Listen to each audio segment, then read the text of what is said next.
ಒಂದು ವೆಹಿಕಲ್ ನ running maintenance ಎಷ್ಟು ಬರುತ್ತೆ ಅಂತ. ತುಂಬಾನೇ ಒಂದು ಬಜೆಟೆಡ್ ಕಡಿಮೆ ವೆಚ್ಚದ ಮೇಂಟೆನೆನ್ಸ್ ನಿಮಗೆ ಬರುತ್ತದೆ. ನಿಮಗೆ ಪ್ರತಿ ಕಿಲೋಮೀಟರ್ಗೆ ಕೇವಲ 60 ಪೈಸೆ ಮಾತ್ರ ಈ ಒಂದು ವೆಹಿಕಲ್ ಖರ್ಚು ಮಾಡಿಸುತ್ತೆ. ಒಂದು ಲೋಡ್ ಬಾಡಿ ಬಂದು 6 ಅಡಿ 2 ಇಂಚು ಇದೆ, ಹಾಗೆ 5 ಅಡಿ 4 ಇಂಚು ಅಗಲ ಬರುತ್ತೆ. ಫಿನಾನ್ಸ್ಗೆ ಏನೆಲ್ಲ ಡಾಕ್ಯುಮೆಂಟ್ಸ್ ಬೇಕು ಸರ್? ನಮ್ದು ರೆಂಟಲ್ ಅಗ್ರಿಮೆಂಟ್ ಇದೆ ಅಂತ ಹೇಳಿದ್ರೆ DL ರೆಂಟಲ್ ಅಗ್ರಿಮೆಂಟ್ ಮತ್ತೆ ಅವ್ರದ್ದು ಆಧಾರ್ ಪ್ಯಾನು ಹಾಕಿದ್ರೆ ಸರ್ ಜಮೀನ್ RTC ಇದ್ರೂ ಆಗುತ್ತೆ, ಆಗುತ್ತೆ. ಇಲ್ಲ ಅವ್ರದ್ದು KB ಬಿಲ್ ಇದ್ರೆ ಆಗುತ್ತೆ. ಅಂದ್ರೆ ಏನು 60,000 ರೂಪಾಯಿ ಮಿನಿಮಮ್ ಅಂತ ಹಾಕಿದ್ರೆ EMI ಎಷ್ಟು ಬರುತ್ತೆ ಸರ್? ನಿಮಗೆ ಒಂದು 12ರಿಂದ 13,000 ರೂಪಾಯಿ. 12ರಿಂದ 13,000 ಸರ್ ಟೋಟಲ್. ಸೊ 60 ಪೈಸೆಗೆ ನೀವು 1 ಕಿಲೋಮೀಟರ್ ಈ ಒಂದು ವೆಹಿಕಲ್ ನ ಓಡಿಸಬಹುದು.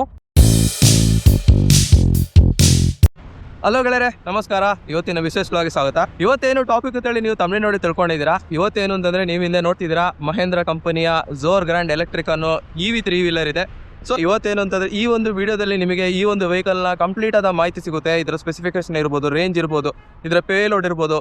ಆಮೇಲೆ ಏನು ಅಂತಂದ್ರೆ ಈ ಒಂದು ವಿಡಿಯೋ ಫುಲ್ ನೋಡಿ ಈ ಒಂದು ವೆಹಿಕಲ್ನ ತೆಗೆಯೋರಿಗೆ ಅದ್ಭುತವಾದ ಆಫರ್ ಕೂಡ ಇದೆ. ಬನ್ನಿ ಗೆಳೆಯರೆ, ಈ ಒಂದು ವಿಡಿಯೋನ ಶುರು ಮಾಡೋಣ. ಏನು ಅಂತಂದ್ರೆ ಈ ಒಂದು ವೆಹಿಕಲ್ನ ಶೇಪ್ ನೋಡ್ತಿದ್ದೀರಾ. ಈ ಒಂದು ವೆಹಿಕಲ್ನ ಶೇಪ್ ಈ ರೀತಿ ಇದೆ. ನೀವು ಇಲ್ಲಿ ನೋಡ್ತಿರ್ಬೋದು. ಏನು ಅಂತಂದ್ರೆ ಈ ಒಂದು ಹೆಡ್ಲೈಟ್ಗೆ ಸಂಬಂಧಪಟ್ಟ ಮಾಹಿತಿ ಏನು ಅಂತಂದ್ರೆ ಈ ಒಂದು ಹೆಡ್ಲೈಟ್ ಬಂದು ಕಂಪ್ಲೀಟ್ಲಿ ಹಾಲೋಜಿನ್ ಹೆಡ್ಲೈಟ್ ಆಗಿರುತ್ತೆ. ಅದ್ರ ಜೊತೆ ನಿಮಗೆ ಒಂದು ಅದ್ಭುತ